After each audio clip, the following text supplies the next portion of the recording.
Hey there! Today I'm going to be explaining fractional equations and how to solve them. We're going to be using opposite operations and dividing fractions overall. So let's look. Right. We have 2 over 3x plus 1 equals 3.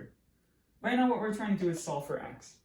And as we know, to do that, we have to isolate x. Now, here's how we're going to do that. We start off by using opposite equations, seeing this plus, and using a negative to get rid of it. Plus 1 minus 1, that equals 0, which isolates x on this side. But because we're doing it here, we have to do it on the other side as well, meaning minus 1 here as well. This is going to leave us with 2 over 3x equals 2. Okay, now again, x still isn't on its own. We're going to have to move 2 over 3 times x to the other side with 2. Now, again, opposite equations, opposite operations. We have 2 over 3 and 2. Because we're multiplying here, we're going to have to divide on the other side.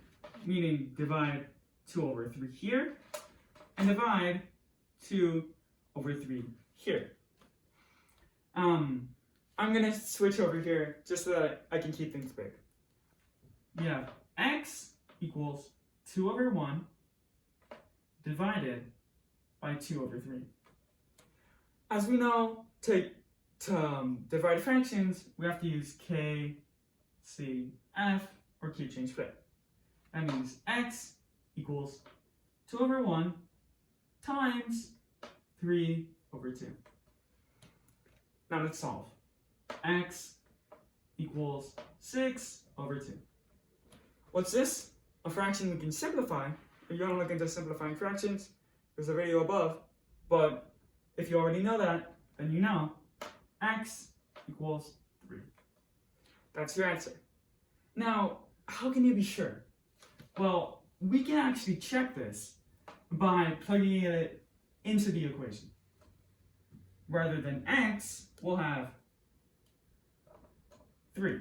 So, times 3. 2 over 3 times 3 plus 1 equals 3. Let's see. 2 over 3 times 3. Well, that's going to give you a 2 plus 1 equals 3. Is that right? I think so. Well, yeah, that's it.